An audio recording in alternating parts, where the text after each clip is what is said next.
In 2021 alone, McKinsey had Defense Department or other security agency contracts worth $850 million. It's absolutely extraordinary. And yet at the same time, they're also doing business with the Chinese government.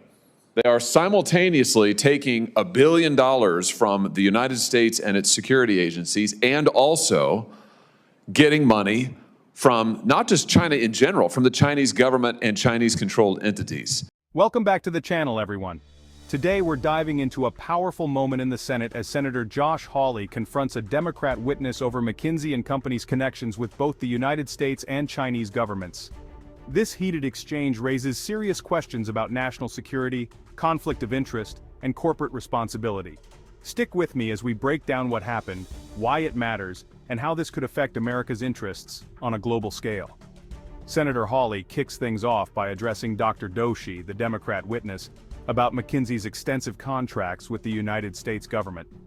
Since 2008, McKinsey has secured nearly $1 billion in consulting work with the American government, with the Department of Defense as their top client. But here's where it gets interesting.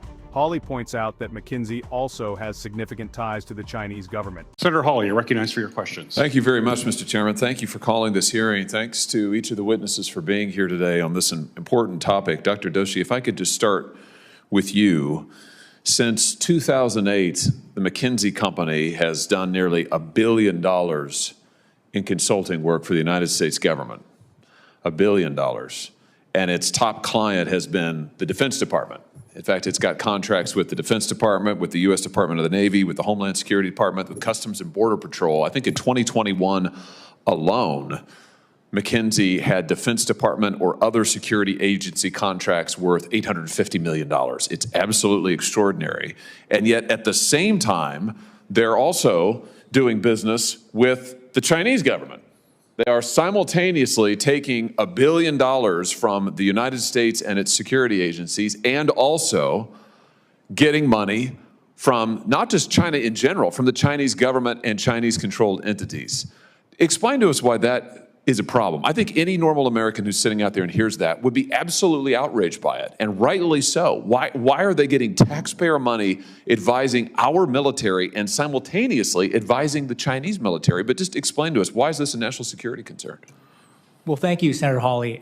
I agree this is a national security concern. I would go further. I mean, the nature of the work that McKinsey did reportedly involved helping China consider how to outcompete U.S. technology firms, how to strengthen Made in China 2025. The goal was to help them advance their goals for technological dominance. And that is directly at odds with the interests not just of the U.S. government, but also of the corporate clients they had in the United States that they were also advising. So there's a clear conflict of interest there.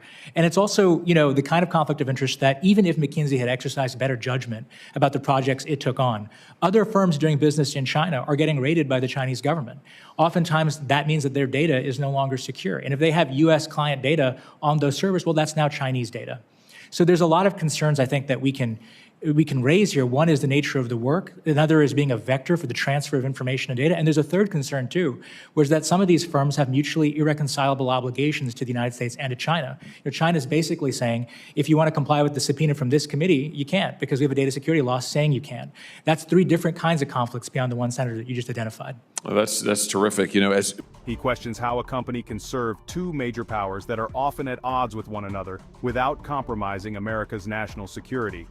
Dr. Doshi tries to defend McKinsey, stating they follow strict guidelines to prevent conflicts of interest. However, Hawley remains unconvinced. He presses further, highlighting McKinsey's role in advising Chinese state-owned enterprises and how this could pose a threat to U.S. interests. So, what's the takeaway here? Senator Hawley's exchange with Dr. Doshi sheds light on a complex and concerning relationship between McKinsey, the United States, and China. His questioning brings up tough but necessary conversations about where our national security priorities lie and whether companies with conflicting loyalties can truly serve American interests. As this story unfolds, it'll be interesting to see if any regulations or policies are put in place to address these issues. Thanks for tuning in and staying until the end. If you want to keep following this story and other critical updates, be sure to subscribe, like, and turn on notifications so you never miss a video. Catch you in the next one.